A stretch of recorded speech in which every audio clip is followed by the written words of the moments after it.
Hola, buenas. Estamos aquí en Entrevistas Neumático Intermedio y tenemos aquí a un invitado muy especial, como es Javier San José Yetor, que viene de nada más y nada menos que Arabia Saudí de hacer el Dakar de 2023. Pues nada, primero preséntate al público y coméntanos un poco. Hola, soy Javier San José, vecino de Villaviciosa, aficionado a las motos y a los rallies y me levanta la cabeza para correr el Dakar 2023. Bueno, lo primero que todo es, ¿de dónde viene la idea de correr el Dakar? ¿En qué momento dices, vamos a intentarlo, vamos a hacer esta locura? Pues pues empecé a correr rallies, el Dakar lo veía desde pequeñito, me llamaba mucho la atención en la tele y tenía ganas de correr rallies y un día en 2018 se dio la circunstancia de poder apuntarme a uno, a la primera edición del Hispania, que fueron 5 días de rally en Cuenca. Y bueno, yo iba a ver si era capaz de terminar aquello. Y se me dio bien, hice como el 35 en la general, en Scratch, y luego hice otro y tal, y claro, corría con gente que ya había corrido Dakares y entonces como que te mides y dices, ostras, pues si estos pueden, yo también soy capaz, el nivel está ahí. Y al final pues eso, hice lo que era más difícil, que es reunir el dinero y el tiempo para poder presentarte. Luego ya te tienes que clasificar y demás, pero vamos, me empecé hace 3 años a proponérmelo en serio y aquí estoy. Claro, ahí estaba una de las cosas que yo creo que la mayoría de la gente quiere saber, el tema del apoyo tanto moral como económico que tienes que recibir para preparar el Dakar un poco. ¿Qué necesitas para preparar el rally? A nivel de apoyos y a nivel de material, ¿qué es lo que necesitas? Pues a ver, lo fácil al final es montarte la moto y correr. Lo difícil es lo que acabas de decir, el apoyo. Yo hace 3 años lo dije en casa. Después de una edición de verlo en la tele y demás, los 3 meses seguía caliente con la idea. Y lo solté, digo, oye, quiero correr esto. ¿Cómo reaccionaron en casa? Bueno, pues mi hija y mi hijo, vale. Y mi mujer era un poco más reacia, se quedó así como diciendo, da igual lo que yo diga porque sé cómo se te haya metido entre ceja y ceja lo vas a hacer. Así que fue un poco eso. A ver, es fundamental que tengas apoyo en casa, si no es imposible. No puedes hacerlo si en casa no te siguen. Y luego, bueno, pues lo otro, lo de reunir el dinero y demás tal apoyos, esos poco a poco vas trabajando y lo vas consiguiendo entre cosas que vendes, patrocinadores, créditos y tal, pues vas reuniendo un poquito el dinero y lo haces. Pero vamos, fundamental que en casa te arropen y te permitan hacerlo, ya no te permitan, sino que te ayuden a hacerlo, porque esto tiene muchos altibajos también, moralmente tiene muchos altibajos. Claro. ¿Y cuánto sería más o menos lo necesario para correr un Dakar, al menos en la categoría de motos, en la de Rally 2? Ahora, aquí te puedes gastar lo que quieras. Si lo vamos desgranando, inscripción sin descuentos, que bueno, luego siempre consigues descuentos y demás, son 15.700. En mi caso tenía un padrino que además se quedó fuera de la prólogo se quedó fuera, Edu Iglesias, y con él te hacen un descuento de 1.000 euros. Luego tienes descuentos por redes sociales y demás de 500 euros. Y va así. Entonces, si sumas más o menos eso, son 14.200 euros la inscripción. Digamos que eso es lo barato. Entonces, como los novatos nos exigen correr unas pruebas previas y demostrar una experiencia. Entonces, tú tienes que hacer un currículum en el que pongas lo que has hecho previamente, rallies, competiciones de enduro, de trial, lo que hayas hecho. Y entonces ellos deciden si eres elegible o no, si es seleccionable para poder correr la prueba con garantías. En mi caso ya había corrido rallies de semana y demás, había guiado tours en el desierto, en Marruecos y demás, y había estado viviendo en el desierto, estaba viviendo en Qatar, con lo cual pues, nuestro patio de juegos eran las dunas y el desierto, y estábamos un poco hartos, ¿no? Pero era donde nos movíamos, o sea, casi iba mejor ahí que en las piedras. Y eso, entonces te mandan una carta y dicen, vale, eres seleccionable, eres apto para poder correr esto, pero tienes que demostrar tu solvencia en un rally nuestro, es decir, tienes que pasar por caja y tienes opciones de correr. El año pasado el rally de Andalucía era puntuable, pero este año dijeron que no, que bueno, que realmente el rally de Andalucía es como una baja, no está casi todo balizado y demás, no tiene mucho sentido, pero es de la ASO. El rally de Kazajistán, que igual este año pues se lió un poquito por allí el tema de la guerra y no se podía hacer, y luego tenías el rally de Marruecos o el rally de Sonora. Entonces el más cercano, más económico es el rally de Marruecos, que le tenemos al lado de casa, y nada, es un rally que dura una semana, se corre en el desierto, es un mini Dakar. Vale. Y nada, tienes que terminarlo, ellos te dicen que lo tienes que terminar de una manera solvente y que ellos vean que eres capaz de desenvolverte en una prueba mucho más grande. El problema de esta edición es que habían reducido las plazas de moto como a la mitad. Entonces quedaban 30 plazas libres para dividir entre la gente que había hecho el rally de Sonora y el rally de Marruecos. Vale. Y había una clasificación, un ranking de Road to Dakar. Vale. Entonces si entrabas dentro de esa clasificación, de esos 30 que tenían, pues estabas dentro, y si no, estabas fuera. O sea que se lo ponen difícil a la gente. Realmente quienes pasáis es que habéis hecho méritos más que de sobra para estar en el rally. Sí, es que o sea, el Dakar no es cualquier cosa. O sea, el Dakar es de verdad. Tú puedes ir aquí en Europa a un rally de una semana, a un rally de un poquito más o menos duro, más o menos de fin de semana. Tu condición física es la que es, o tu condición técnica, pero acabas, no tienes demasiados problemas. Pero aquello es de verdad, aquello es serio. O sea, estás metiéndote en zonas de desierto remotas con un poco... A ver, vas muy arropado por la organización, pero estás metiéndote en unos sitios bastante delicados. Entonces tampoco ellos lo que no quieren es que restes medios a la carrera. Si eres solvente, puedes salir de allí y ser más o menos autosuficiente. Si no, van a tener que dedicar medios, coches y demás a rescatarte o a ayudarte cuando son medios pensados para emergencias. Claro. Y eso es otra cosa que obviamente creo que mucha gente va a querer saber, el tema de qué preparación a nivel físico y a nivel mental, por supuesto, también se necesita, porque como dices, el Dakar es una cosa completamente distinta, es el rally más duro del mundo. Incluso para aquellos puristas que dicen, no, es que el Dakar ya no es lo que era. Bueno, también sí le puedes enviar algún mensaje a esa gente. El Dakar, sí, claro, ya no es lo que era. No es lo mismo lo que se corrió en los años 80 que lo que se corre ahora. Yo creo, sinceramente, que es más difícil ahora que en aquella época. Sí, a pesar de que tengamos más medios y demás. De hecho, durante muchos años, cuando se corría en África, que la gente lo tiene muy idealizado, yo también, porque África me gusta mucho, me engancha. En aquella época... nosotros se llevaba siempre la flecha del GPS, la llevaba siempre abierta, te estaba indicando dónde estaba la siguiente viñeta, siguiente waypoint. Nosotros ahora no, tenemos que pasar por ciertos waypoints a validarlos y no tenemos indicación. En muchos casos no hay indicación nunca, validas si tú estás siguiendo bien el roadbook. Y en otros waypoints lo que tú vas por el waypoint y a una cierta distancia antes se abre una flecha que te dice hacia dónde está y tienes que validarla.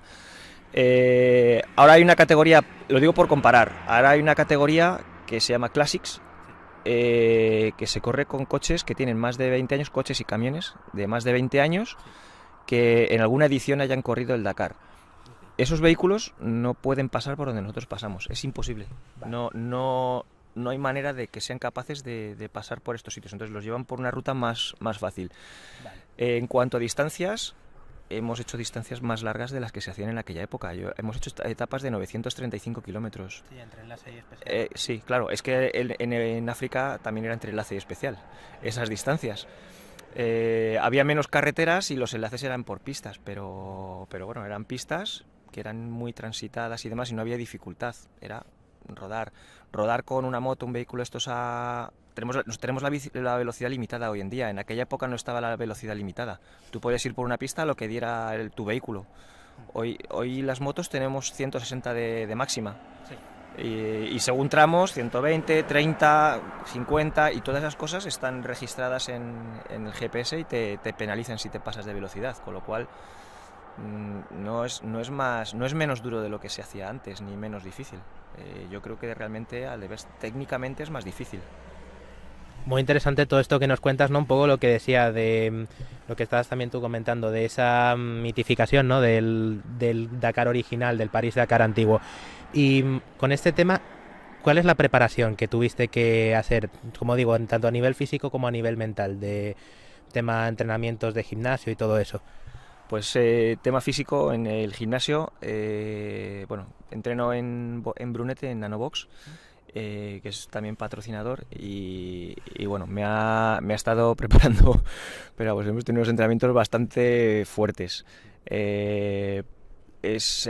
Trabajamos la fuerza, trabajamos la resistencia, luego combinaciones de fuerza-resistencia. Cuando me metía muchas cosas que eran...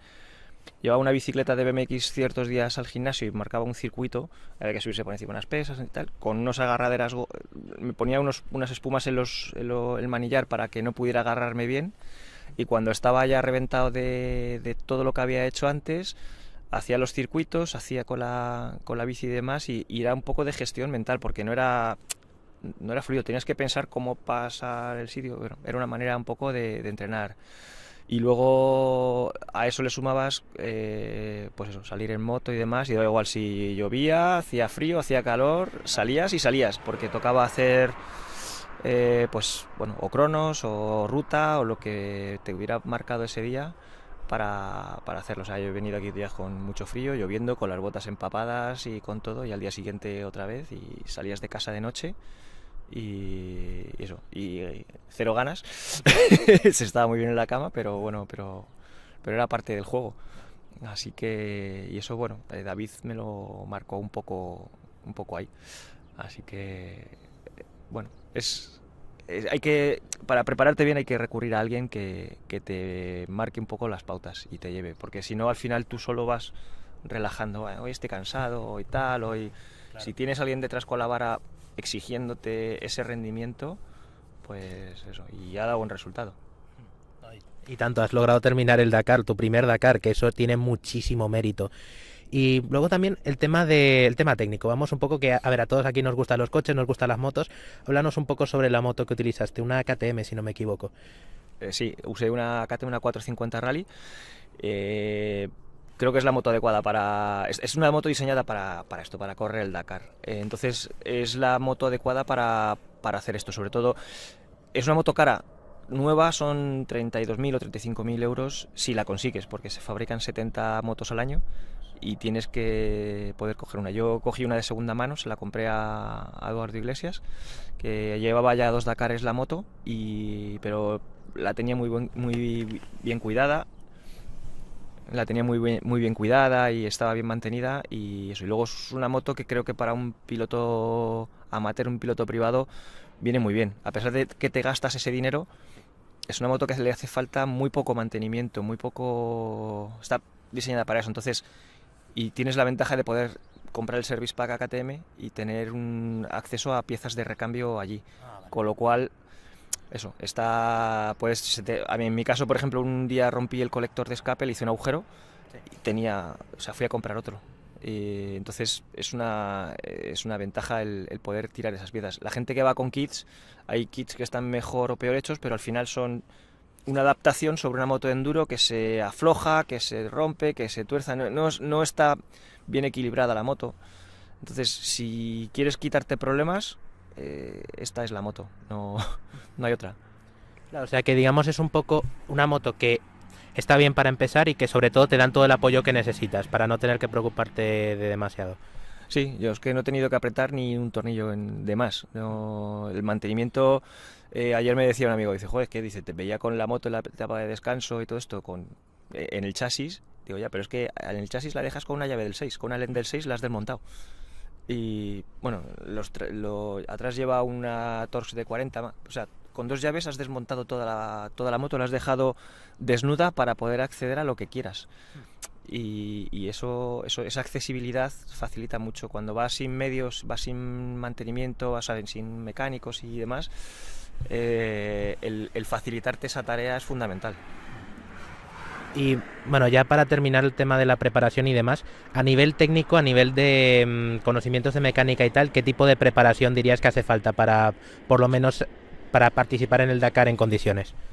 A ver, todo el que monta en moto, hace enduro, hace rallies, un poquito de conocimientos tienes. Yo no tengo grandes conocimientos de mecánica, pero una mecánica básica, bueno, aceite, filtros y demás, y luego entender un poquito cómo funciona un sistema eléctrico. Pero vamos, tampoco necesitas nada, un poquito de el cable va por aquí, medir tensiones y demás, y poco más. Es que esta moto es tan sencilla, te da tan pocos problemas en ese sentido que es casi apretar y poner y quitar tornillos, entender un poco cómo funciona. Con lo cual, si tú en casa has desmontado la moto varias veces, has instalado los equipos de navegación, y has hecho algo de mantenimiento, cambiar una cadena, una corona, no necesitas mucho más que eso. Las ruedas allí, a diferencia de otros rallies, te las cambian. Vale. Tú llevas el neumático, se lo llevas al camión de Michelin y te lo cambian gratis. Vale. No te cobran, pues si llevas Michelin no te cobran nada. Vale. Entonces no necesitas ni saber cambiar las ruedas. Claro, entonces bien, mucho más cómodo. Bueno, Javier, hemos estado siguiendo tu aventura por redes sociales, por lo que nos habéis estado mandando, que han sido unos vídeos deliciosos. Una maravilla poder vivir el Dakar de primera mano gracias a vosotros. La primera noticia que tuvimos de ti fue cuando llegasteis a Arabia Saudí y el primer audio que nos contaste, que nos mandaste. Entonces, ¿cómo fue la llegada a Arabia Saudí? ¿Qué te sorprendió? ¿Qué no te sorprendió? ¿Qué te esperabas diferente? Pues, a ver, me sorprendió. Yo había vivido en el país vecino hacía 10 años, y siempre Arabia Saudí siempre se ha caracterizado por discriminar mucho a la mujer. Entonces, cuando llegamos allí y las colas eran mixtas, no había una cola en la aduana para mujeres, otra para hombres, eso me llamó la atención. Digo, hombre, qué bien. Y luego veía, hace 10 años exigían a las mujeres, aunque fueran occidentales, que tenían que llevar velo, cubrirse el pelo, y yo veía gente, chicas occidentales y chicas de rasgos árabes, no imagino que no serían saudíes, sin velo y vestidas muy occidentales, y me llamó mucho la atención eso en la aduana de Jeddah. Y no sé, imagino que aquí también habrá tenido que ver un poco el Dakar para que esto bueno, cosas que ya la gente reclamaría y demás, pero con la presión social no se puede, pues ese tipo de apertura, que bueno, es un pasito pequeño. Imagino que no será en todos lados también así, pero bueno, me sorprendió gratamente eso. Y luego otra fue la facilidad para gestionar el visado y demás. Lo dicho, hace 10 años a veces lo que hacíamos era pasar de Qatar a Dubái y demás en coche. Entonces tenías que pedir permiso a tu empleador para que te diera un permiso y decir, sí, esta persona trabaja para mí y le autorizo a que solicite un visado de tránsito en Arabia Saudí. Tú ibas a la embajada de Arabia Saudí, solicitabas ese permiso de tránsito y tenías permiso para ir y para volver. Y hoy en día el visado con la inscripción te estaba incluido, pero el de marco lo sacamos a la llegada. Me pasé un día por la embajada en Madrid y estuve hablando con ellos y demás. Y no, lo mejor es que lo saques a la llegada. Entonces llegamos un poco antes del control de pasaportes, había 2 chicas que estaban gestionando todo el tema de los visados y en 5 minutos tenía el visado metido en el pasaporte. Perfecto. ¿Y qué tal fue la adaptación a Arabia Saudí? ¿Que estuvisteis en un hotel cuando llegasteis? Estuvimos en un apartamento que habíamos alquilado. Estaban también el resto de la gente del equipo de Pedrega en la misma bloque. Y porque luego salíamos todos desde allí con un autobús hacia Yambú, que está pues no me acuerdo, 100 y pico kilómetros, y luego otros 100 kilómetros más hasta el Sea Camp, donde fuimos. Entonces era un punto de reunión. Ya, pues eso, había que tener un sitio un poquito cómodo donde organizarse en los primeros días y surgió aquello. ¿Y cómo trasladasteis la moto para allá? ¿Fue difícil? ¿Fue fácil? La moto va metida en la organización desde Marsella tiene unos barcos que manda todos los vehículos desde allí. Entonces lo que hicimos fue, yo llevé la moto a Barcelona a la sede de PREGA y ellos se encargaron de llevarla a Marsella y allí las meten en racks, meten también los vehículos del equipo en los camiones, donde va también material de las cajas de herramientas, material de moto y demás, va allí. Y eso, y a la vuelta pues igual, ellos se van a Marsella, recogen todos los trastos y los recogeremos en Barcelona. Pero vamos, por la organización, digamos, esa infraestructura. Muy bien. Bueno, vamos a empezar ya con lo bonito, las etapas del Dakar. Cuéntanos qué hacías en cualquier etapa del Dakar al levantarte y cuando te acostabas por la noche. ¿Cómo se vive una etapa del Dakar? Es estresante porque vas con los horarios pegados siempre. Entonces te levantas con tiempo para desayunar un poco y demás, recoger la tienda, el saco y la mochila y meterla en el camión. Tienes que ir a recoger el roadbook a la salida del bivac y tienes 20 minutos para que ellos te dan entre el tiempo de que ellos te dan el roadbook y tú puedes salir. Y de ahí vas al enlace y los enlaces son más o menos cortos o largos, generalmente son bastante largos. Haces un montón de kilómetros por carretera antes de llegar a la especial. Entonces la hora de salida también dependía de los kilómetros que tenías inicialmente para salir. No puedes salir al especial antes del amanecer, con lo cual se calcula que la primera moto salga 3:30 de la mañana, 4 de la mañana para llegar al amanecer a la salida. Entonces eso, salías, los primeros días el amanecer era sobre las 7:10 y luego fue bajando hasta las 7 menos cuarto, 7 menos 6:30, una cosa así, que eran las horas de salida. Las etapas, las primeras fueron 475 de especial y luego tenías enlaces de otros 200 kilómetros, 300 kilómetros, hubo un día de 511 kilómetros de enlace de vuelta. Así que eso era, y era llegabas al bivac, entregabas la tarjeta de tiempos, ibas al equipo, a la asistencia, dejaba las cosas, me iba a repostar la moto, volvía, hacía la moto, aceite, filtros o lo que ese día tocara, ruedas, la cadena, tal, y de ahí, si tenías tiempo y la temperatura lo permitía, te duchabas o no. Sobre todo muchos días que llovió tanto, hizo tanto frío, lo de ducharse, pues como que no está. ¿Ha sido lo más duro del Dakar eso? El frío. El frío. El frío, el agua, sí. Eso. Y eso, cenar y a la cama. No tienes más. Bueno, has montado primero la tienda, el saco, tal y eso, a la cama. Luego tuve una caída uno de los días que me hice un poco de daño en el hombro y fui al centro médico y claro, me enteré de que allí tenías fisio. Todo el día. Entonces, dices, que no sé por qué no venís. Si esto está aquí, digo, joder, pues porque no lo sabemos. Pero ya a partir de ahí todos los días al fisio a que oye, los brazos tal, me lo descargan, me duele la espalda, me duele tal y todos los días ahí. ¿Y ya estás bien?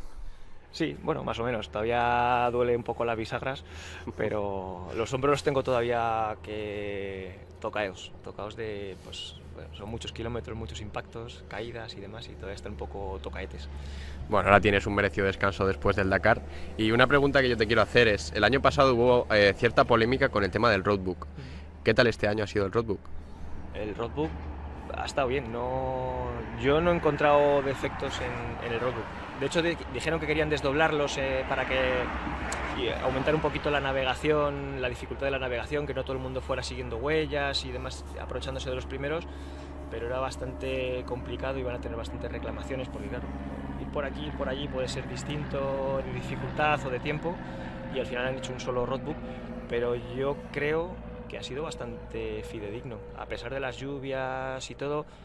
Los peligros gordos realmente los marcan bien, y luego, por ejemplo, las zonas de dunas o que después de las lluvias, cuando llueve, se forman como surcos. Entonces, a veces las puntas están un poco así abiertas, o detrás de la calle de la arena se forma un agujero y eso no lo tienes marcado. Entonces, pues alguna de estas te llevas de sorpresa, pero bueno, en general yo creo que lo que es el itinerario lo clavaron bastante bien. Y hablando del tema este de las inclemencias del tiempo, la lluvia y tal, os cancelaron una etapa. Sí. Por esto, ¿qué hicisteis el día que os cancelaron la etapa? Pues hicimos 500 kilómetros de traslado con la moto por carretera lloviendo hasta el bivac que se supone que estaba... Bueno, que se supone no, estaba inundado.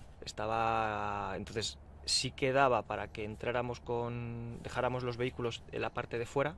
Las motos en menos problemas son más ligeras.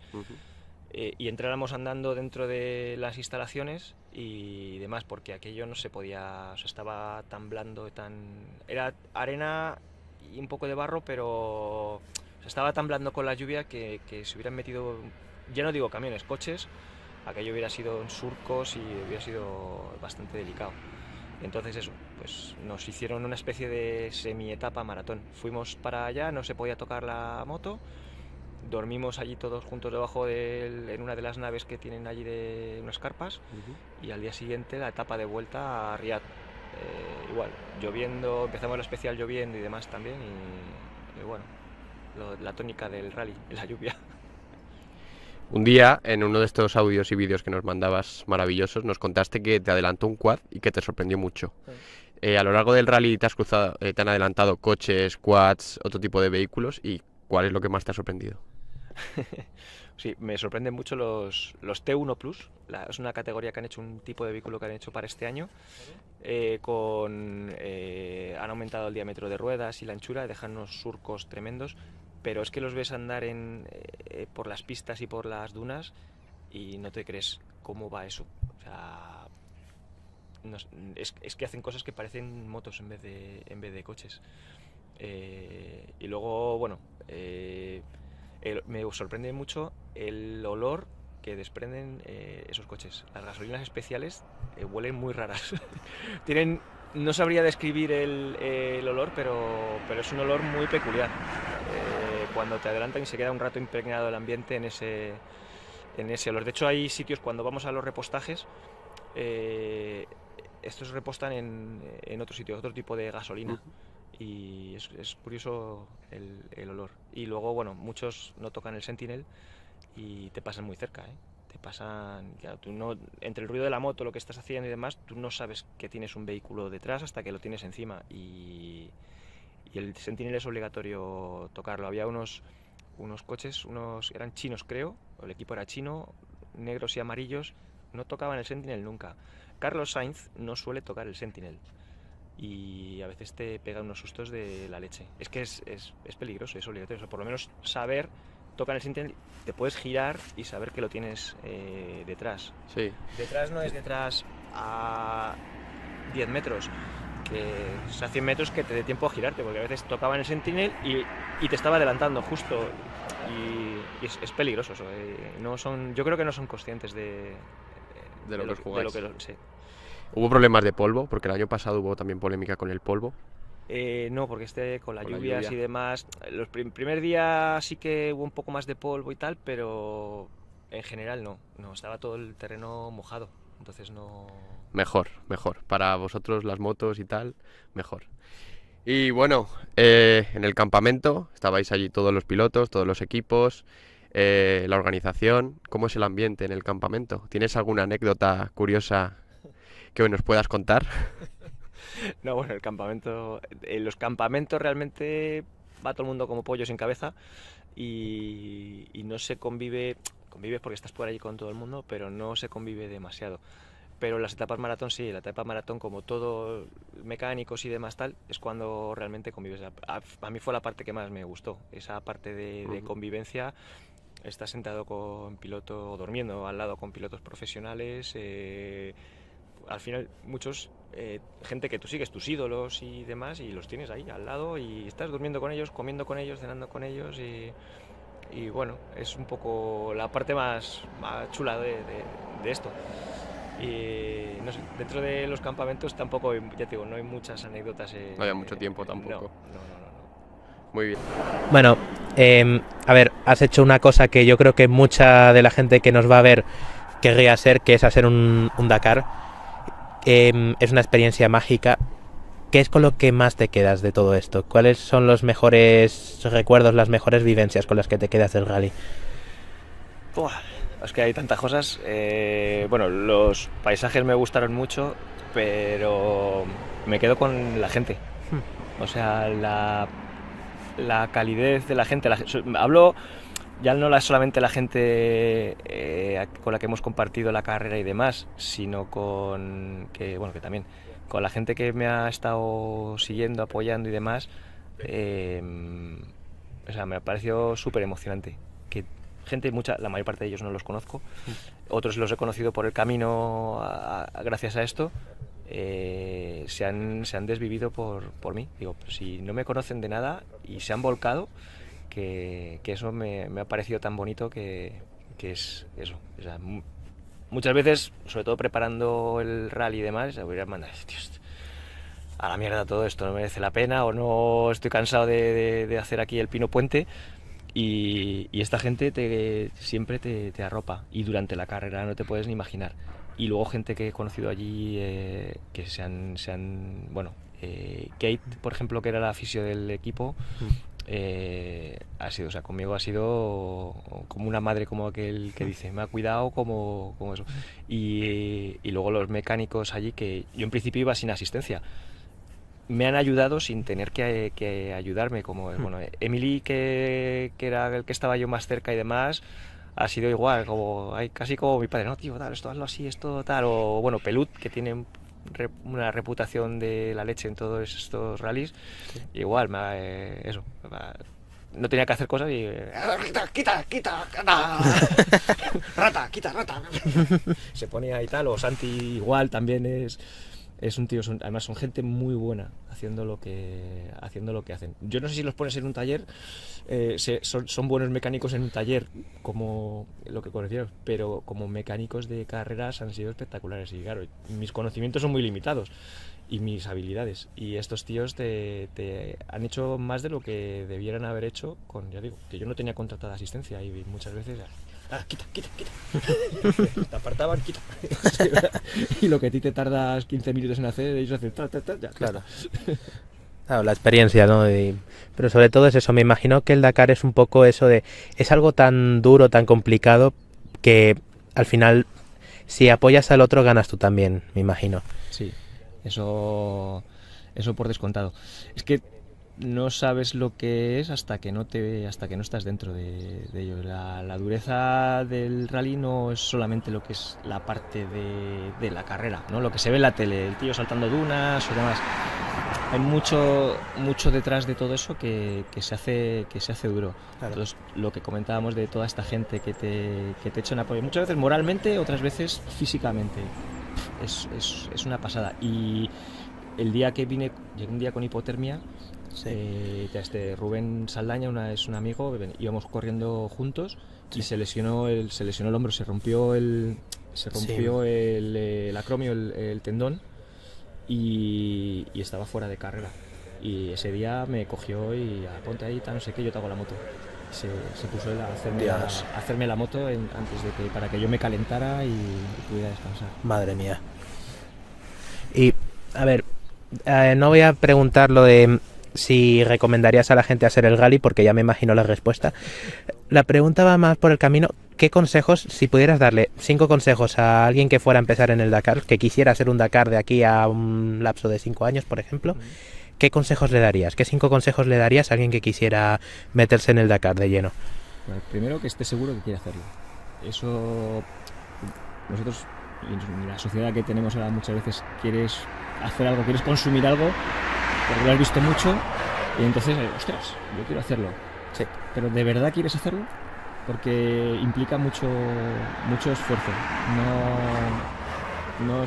O sea, lo que no se ve detrás de, ya digo, mucho esfuerzo que no es lo de la carrera. Claro. La carrera es la parte fácil. Es la preparación y todo el camino previo a llegar hasta ahí, tanto física como mentalmente, imagino. Eso es. Entonces, la primera es eso, estar seguro de que de verdad deseas hacerlo. No quieres hacerlo, deseas hacerlo. Vale, ya estás seguro de eso, ahora ya te tienes que poner a trabajar para hacerlo. Entonces, el segundo consejo es la parte fácil. Fácil es, prepárate físicamente. Si tú estás bien preparado físicamente, y eso no se hace en 2 meses, claro. Eso conlleva que tu cabeza va a funcionar mejor. siempre, porque tu desgaste al final es menor. Claro. Y eso. Entonces, la otra parte es prepárate técnicamente. Necesitas mucha velocidad. Es una carrera que se va muy rápido durante mucho tiempo. Entonces, tú aquí puedes hacer pruebas que se corre mucho, tipo Baja Aragón y demás, pero se corre mucho. El periodo de tiempo en el que corres, que vas rápido, no es tanto tiempo. Aquí te tiras muchos minutos a mucha velocidad. Sí. Entonces tú tienes que tus ojos, tu cuerpo y tu cabeza tienen que estar preparada para trabajar a mucha velocidad, o sea, acostumbrarte a esa velocidad. Entonces yo solo trabajé un poco, técnicamente un poco haciendo motocross y demás, porque aquí tampoco puedes. Si pudieras ir a rallies de este tipo, pues claro, sería fundamental, pero la parte económica y de tiempo manda. Claro. Pero bueno, sería el tercer consejo, ¿no? El prepararte técnicamente de esa manera. Luego, consigue un buen vehículo. Si puede ser nuevo, mejor. Y si no puede ser nuevo, pues en las mejores condiciones posibles. Tienes que y sobre todo, apréndetelo. Tienes que conocerlo. Monta y desmonta tu moto todas las veces que puedas. Si te puedes ir, aunque no seas mecánico, ayúdate de un mecánico y que te enseñe a hacer cosas en la moto de manera eficiente. Vale. Y copia mucho de cómo se llevan recambios y qué recambios en la moto. Yo, por ejemplo, una de las cosas que a la gente siempre le llama mucho la atención es lo del embrague. Y si te quedas sin embrague, yo iba con un embrague nuevo, he cambiado un embrague en la etapa de descanso y lo he sacado nuevo. Normalmente no quemas mucho, el embrague no se desgasta mucho, ni siquiera en la arena, no sé que te pongas a medio embrague. Pero llevamos todos un separador de embrague, entonces aprende cómo se hace. Vale. Hacerlo de manera rápida, es muy rápido, pero si no lo has hecho nunca, no sabes hacerlo. Claro. Entonces, esa parte de preparación mecánica son cosas muy pequeñitas, pero que alguien con experiencia que te lo pueda facilitar. Y bueno, y el quinto, descansa. O sea, tienes que, una vez que estés ahí ya, gestiónate mucho los descansos. Redes sociales y demás, olvídate. Entonces, tienes que hacer un trabajo de media, redes sociales y demás, para vender lo que tú estás haciendo, porque es importante que al final tu manera de justificar frente a patrocinadores de por qué te están dando ese dinero es lo que estás mostrando al mundo. Entonces esa parte hay que trabajarla también, no hay que descuidarla. Y yo creo que es el quinto consejo. Bueno, y el tema de las redes lo habéis trabajado bastante bien, o sea, tienes una imagen muy clara de marca, tenéis el canal de YouTube, que he estado viendo los vídeos y son bastante buenos, un montón de contenido muy interesante, igual el tema del Instagram y demás, las entrevistas como esta misma o la de Nico Abad, que fue cuando os conocimos en primer lugar, todo eso es importante, ¿no? Por el tema de eso, de darse a conocer y, como dices, justificar el tema de los patrocinadores. Luego, la pregunta, otra de las grandes preguntas. ¿Vas a repetir? ¿Tienes intención de repetir o es una de esas experiencias de una vez en la vida? Ostras, me gustaría mucho repetir. Y cuando me preguntaban allí, que normalmente la gente refunfuña y demás, yo estaba allí, estaba encantado y me encantaría repetir. Pues ahora hay que ver cómo conseguir el dinero para poder volver. Esa es la parte, ahora la parte, el reto es ese. Pero sí que me encantaría volver. Y me encantaría mucho hacerlo con Marco. Marco le gusta mucho, hacemos moto, hacemos tal, y si pudiéramos hacerlo en pareja ya sería espectacular. Sería brutal. Pero sí. Y antes hablabas de los referentes o de los ídolos que has estado conociendo durante el rally, gente que no esperabas conocer en persona y que ahora estabas compartiendo el rally con ellos. ¿Quiénes son esos ídolos, esas figuras de las que te has guiado, que te han acompañado desde pequeño y que ahora has podido compartir pista con ellos? Bueno, desde pequeño no, porque bueno, lo ya mejor no están sí, corriendo. bueno, sí, vale, es verdad. No, a ver, hay mucha gente que son iconos en este mundillo, ¿no? Nasser Al-Attiyah, a mí me parece un crack, aparte de un caballero, o Carlos Sainz, ¿sabes? Que no, pero no eran gente que yo encajara. O sea, yo siempre, mis ídolos eran de moto. Entonces, ídolos, digamos, más actuales, más, pues, bueno, Toby Price, que me parece un crack, o Matthias Wallner, que estás por allí, los hermanos Benavides y tal, pero yo me miro mucho, bueno, Joan Pedrero, para mí es una figura, es un tío que lleva 15 Dakares, 15 Dakares, un tío que no pierde la motivación. Es un tío súper currante, se prepara muchísimo todo. Este año ha ido en la categoría de original. Ya como yo creo que se ha planteado el reto, joder, ha hecho unos tapones como si fuera como si fuera dentro de un equipo con asistencia y demás. Y es un tío que entiende muy bien la carrera y el espíritu. Entonces es un tío de los que aprender. Y luego no son digamos, los típicos, pero bueno, Lorenzo Santolino es un fenómeno y tal técnicamente, pero para mí una de las personas que más me ha marcado, además porque lo veo cerca y ya tenía cierta relación con él, es Javi Vega. Ha ido, o sea, ya había corrido algún rally más con él y demás, o entrenamientos, él va aquí al circuito del búnker y demás, y es un fenómeno. Ha ido siempre cuidando de Sara en los rally. Este año que no corría Sara, ha ido a por la categoría y ha demostrado que... Entonces, para mí, o sea, Javi Vega es mi ídolo. Es un tío que le tengo aquí al lado y es un tío con el que he compartido otras carreras y demás, y es que es un fenómeno. La manera que tiene de gestionarlo, el tío es súper tranquilo, tiene un gas que no te lo imaginas, y es hace mecánica, va con una Yamaha que no es precisamente la moto más fácil de llevar mantenimiento, me refiero al mantenimiento y demás, es más limitada, y el tío lo tiene todo súper estudiado. Entonces, para mí es un referente. Y otra cosa que, al fin y al cabo, el Dakar, digamos, imagino que permite conocerse a fondo por todos los días, todo el tema de la dificultad que tiene el Dakar. ¿Cuáles has visto que son tus fortalezas como piloto y aquellas cosas que todavía te quedan por mejorar de cara a afrontar futuros rallies o incluso un segundo Dakar? A ver, pues bueno, la velocidad aquí ya digo que es alta, entonces poder mantenerla durante mucho tiempo hay que trabajar un poquito más en eso. E incluso he hecho alguna etapa así un poco más rápida y Rubén me regañaba porque corría mucho. Te tienes que llegar, ¿no? Pero es que vas descubriendo la carrera día a día, entonces